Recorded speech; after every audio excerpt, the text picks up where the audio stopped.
নবীজি সাল্লাল্লাহু আলাইহি সাল্লাম বলেছেন, মানুষ যখন কোনো গুনাহ করে, আল্লাহর কোনো নিষিদ্ধ পথে যায়, কোন একটা পাপের কাজ করে, মোবাইলে একটা হারাম জিনিস দেখে ফেললেন, একজন পুরুষ পর্নোর ছবি দেখলেন, মজা নিলেন, গুনাহের কাজ করলেন, এর ফলে কি হবে? অন্তরের মধ্যে, অন্তরটা কিন্তু ফ্রেশ ছিল, এটাতে একটা দাগ পড়বে। একটা গুনাহ করলে একটা দাগ পড়ে, হাদিসে আসছে। আরেকটা গুনাহ পড়লে আরেকটা দাগ পড়ে, আরেকটা পড়লে আরেকটা দাগ পড়ে। এভাবে পড়তে পড়তে একটা স্বচ্ছ আয়নার উপরে যেরকম অনেক ময়লা পড়লে যেরকম সে আয়নায় ভালো মন্দ চেহারাতে কি আছে না আছে বোঝা যায় না, ঠিক একইভাবে একটা অন্তরে যখন অনেক গুনাহ করতে করতে করতে করতে কলুষে পরিপূর্ণ হয়ে যায়, তখন এই অন্তর দিয়ে কোনটা ভালো কোনটা মন্দ, কোনটা হক কোনটা বাতিল, কোনটা সত্য কোনটা মিথ্যা, কোনটা জান্নাতের পথ কোনটা জাহান্নামের পথ, এটা নিরূপণ করবার ক্ষমতা থাকে না। এই জন্য আমার অন্তরকে পরিশুদ্ধ করবার জন্য 1 নম্বরের কাজ হলো সকল প্রকার গুনাহ থেকে বাঁচার জন্য সর্বোচ্চ সংগ্রাম করা। এরপরে যদি গুনাহ হয়ে যায়, ওই যে অন্তরে গুনাহ হয়ে গেছে মানে দাগ পড়ে গেছে, এই দাগ রিমুভ করার জন্য উপায় আছে।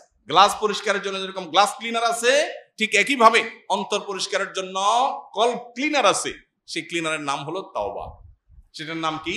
তওবা। বান্দা যখন তওবা করে, আত্তাইবু মিনায যামবি কামা লা যামবা লাহু, তার অন্তরে যে দাগ পড়ে যায়, ভালো করে তওবা করতে পারলে সেই দাগ মুছে যায়। তাহলে আমাদের নিজেদের পরিশুদ্ধ করার জন্য 1 নম্বর স্টেপ হলো কি? গুনাহ থেকে বাঁচার জন্য সংগ্রাম করা। অনেক নফল নামাজ দরকার নাই, অনেক নফল দানও দরকার নাই, অনেক তাসবিহ না হলেও চলবে, অনেক তেলাওয়াত না হলেও চলবে, কিন্তু যেটা না হলে চলবে না সেটা হলো কি? আমার দ্বারা কোনো গুনাহ হবে না। আমি চোখের গুনাহ, মুখ দিয়া সকাল থেকে রাত পর্যন্ত কত গীবত বেহুদা কথা বলছি, এগুলো সবগুলো গুনাহ। যেগুলো কোরআন হাদিসে নিষেধ করা হচ্ছে সেগুলো করাই হলো কি? গুনাহ। অতএব সেগুলো থেকে বেঁচে থাকার চেষ্টা কর।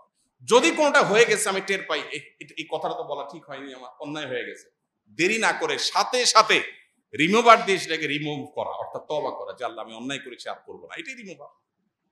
তাহলে এই প্রক্রিয়ার মধ্য দিয়ে আমাদের অন্তরটাকে পরিচ্ছন্ন রাখতে পারি। যে অন্তরটা সেফ, নিরাপদ, সুস্থ, স্বাভাবিক, যে অন্তরের ভিতরে দুনিয়ার মোহ নাই, হিংসা নাই, বিদ্বেষ নাই, খারাপ কিচ্ছু নাই, অন্তরটা ফ্রেশ, এই ব্যক্তির এই অন্তরটাকে আমাদের দিন কাজে আসবে। এজন্য ভাই, নিজেকে পরিশুদ্ধ করবার গুরুত্ব আমাদের বুঝতে হবে। সোশ্যাল মিডিয়ার এই যুগে আমরা সবাই অলমোস্ট নিজের চাইতে পরকে নিয়ে বেশি ভাবি। নিজের চাইতে অমুকে কি করেছে, তমুকে কি করেছে, অমুকের কি বলা উচিত ছিল, তমুকের কি করা উচিত ছিল, কার কি সমস্যা আছে, আমার কি সমস্যা আছে, এটা নিয়ে কোনো অ্যানালাইসিস সাধারণত করার সুযোগ আমাদের হয়। ওই যে শুরুতে বলেছি, আল্লাহ রাব্বুল আলামিন দুনিয়াতে যখন পাঠিয়েছেন তখন একটা মন দিয়ে পাঠিয়েছেন। সেই মনটাতে কোনো নোংরামি ছিল, কোনো কলুষতা ছিল, কোনো খারাপ কিছু ছিল? আল্লাহ কিয়ামতের দিন আবার বুঝে নিবেন, বান্দা তোমাকে আমি একটা ফ্রেশ, রোগমুক্ত, পরিচ্ছন্ন অন্তর দিয়ে পাঠিয়েছিলাম, তুমি আমার কাছে এসেছো এমন একটা অন্তর নিয়ে যে অন্তরে শত শত মানুষের প্রতি শত্রুতা, বিদ্বেষ, অহংকার, খাই লোভ, মোহ, দুনিয়ার সমস্ত রোগ দিয়ে সেটাকে পরিপূর্ণ করে তারপর তুমি আমাকে দিয়েছ। আমি অন্তরটা অ্যাকসেপ্ট করব না? আমি যে পরিচ্ছন্ন অন্তর দিয়েছি আমি সেটাই রিটার্ন চাই। যদি সেটা দিতে হয় তাহলে এখন থেকে আমাদেরকে আত্মশুদ্ধির অভিযানে নামতে হবে, নিজেকে সংশোধন করার কাজে নামতে হবে। আল্লাহ আমাদের সবাইকে সেই তৌফিক দান করুন। সবাই চেষ্টা করবো তো ইনশাআল্লাহ। আল্লাহ বলেছেন, ইয়া আইয়ুহাল্লাযীনা আমানুত্তাকুল্লাহ ওয়া কুনু মা'আস সাদিকিন, এই ঈমানদাররা তোমরা তাকওয়া অবলম্বন করো আর নেককার, আল্লাহওয়ালা, মুত্তাকি, পরহেজগার মানুষের সুহবতে থাকো। সাহচর্য অনেক গুরুত্বপূর্ণ। পরিবেশ, নেককারদের পরিবেশ কিন্তু মানুষকে নেককার করে, বদকারদের পরিবেশ মানুষকে বদকার করে। এই জন্য সাহচর্য এবং সোহবত মানুষকে যত দ্রুত পরিবর্তন করে, অন্য কোনো কিছু এত দ্রুত পরিবর্তন করে না। এক বস্তা ভালো আলুর মধ্যে একটা পচা আলু রেখে দিবেন, ওই পচা আলুর সোহবতে থেকে থেকে আশপাশের সবগুলো পচতে থাকবে, পুরো বস্তা পচে শেষ হয়ে যাবে। এই জন্য ভালো মানুষ, ভালো পরিবেশ, যে মানুষগুলোর অন্তরে দুনিয়ার মোহ নাই, আল্লাহওয়ালা, দুনিয়ার খাই নাই, তার সাথে চললে আপনার মধ্যে মানসিকতা আসবে। বিনয়ী মানুষের সাথে চললে আপনার মধ্যে বিনয় আসবে। সোহবতের জন্য আল্লাহওয়ালা, মুত্তাকি মানুষ, নেককার মানুষদের সাহচর্য অবলম্বন করা, এটা 2 নম্বর করণীয়। 3 নম্বর করণীয়, আল্লাহর কাছে চোখের পানি ফেলে দোয়া করা। নবী সাল্লাল্লাহু আলাইহি ওয়াসাল্লাম আল্লাহর কাছে দোয়া করতেন। কি দোয়া করতেন? আল্লাহুম্মা আতি নাফসি তাকওয়াহা ওয়া যাক্কিহা ওয়া আনতা খায়রু মান যাক্কাহা। বহু আমরা যে টপিকে আলোচনা করছি এই টপিকেই দোয়া। হে আল্লাহ, আমার অন্তরকে আপনি পবিত্র করে দিন, এটার পরিশুদ্ধ করে দিন, নোংরামি থেকে, কলুষতা থেকে আপনি পরিচ্ছন্ন রাখুন। আল্লাহর কাছে এই দোয়াটা সকাল সন্ধ্যা নবীজি নিবেদন করতেন, নিয়মিত আমাদের নিবেদন করতে হবে। অতএব ত্রিমুখী প্রচেষ্টা, গুনাহ থেকে বাঁচা, গুনাহ হয়ে গেলে তওবা করা, এবং নেককারদের সাহচর্য, সোহবত, আর আল্লাহর কাছে চোখের পানি ফেলে দোয়া করা। আল্লাহ আমাদের সবাইকে পরিশুদ্ধ অন্তর নিয়ে আল্লাহর সাথে সাক্ষাতের তৌফিক দান করুন। আমাদেরকে আল্লাহ তাআলা কলবে সালিম নিয়ে আল্লাহর সামনে হাজির হওয়ার তৌফিক দান করুন। রোগাক্রান্ত অন্তরকে আল্লাহ তাআলা রোগমুক্ত করার উদ্যোগ গ্রহণ করার তৌফিক দান করুন। শয়তান আমাদেরকে অনেক কিছুই থেকে ভুলিয়ে রেখেছে। সবচেয়ে ইম্পর্টেন্ট বিষয়, আমার শরীরের সবচেয়ে বড় অর্গান, সবচেয়ে গুরুত্বপূর্ণ অংশ, আমার অন্তর নিয়ে মনোযোগ দেওয়ার, ফোকাস দেওয়ার সুযোগ আমার হয় নাই, কারণ শয়তান আমাকে ভুলিয়ে রেখেছে। বিদায় আজ থেকে সেদিকে মনোযোগ দেই। আমার সমস্যাগুলো কি কি আমি লিখে ফেলি, যে আমার ভিতরে কি কি রোগ আছে, কি কি বদরোগ আছে। আমি খাই খাই করি, লোভ করি, অহংকার করি, মানুষকে ছোট করি, তাচ্ছিল্য করি, কি কি রোগ আছে লিখে ফেলি, এবং সেগুলো একটা একটা করে রিমুভ করার জন্য প্ল্যান প্রোগ্রাম করি। আল্লাহ রাব্বুল আলামিন আমাদের সবাইকে পরিশুদ্ধ পরিচ্ছন্ন অন্তর নিয়ে যাওয়ার তৌফিক দান করুন।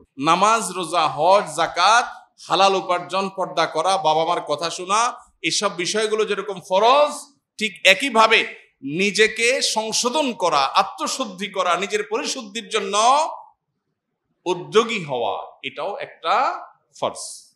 বরং এটা এমন ফরজ, যেই ফরজের কথা বলতে গিয়ে আল্লাহ শপথ করেছেন 7 আয়াতে 11 বার, যেটার কথা নবীজি বলেছেন, আলা ইন্না ফিল জাসাদি লামুজগা, মানুষের শরীরে একটা বিশেষ অর্গান আছে, একটা পার্ট, একটা অংশ আছে, ইদা সলুহাত, সেটা যদি ঠিক হয়ে যায়, সলুহাল জাসাদু কুল্লু, পুরো মানুষের বডিটাই ঠিক হয়ে যায়। ওইদা ফাসাদাত, সেই অর্গানটা, সেই শরীরের অঙ্গটা যদি নষ্ট হয়ে যায়, পুরো শরীর নষ্ট হয়ে যায়। আলা ওয়াহিয়াল কলব, নবীজি বলেছেন সেটা হলো অন্তর, আর কিছু না। নবীজি বলেছেন আত্তাকওয়া হাহুনা, আত্তাকওয়া হাহুনা, আত্তাকওয়া হাহুনা, মানুষের অন্তরের মধ্যেই হলো তাকওয়া। এটা যদি ঠিক হয়ে যায়, তখন এটা রাজধানীর মতো, হাত, মুখ, চোখ, সব অঙ্গ প্রত্যঙ্গগুলো ওইটার ডিরেকশন অনুযায়ী চলতে থাকে।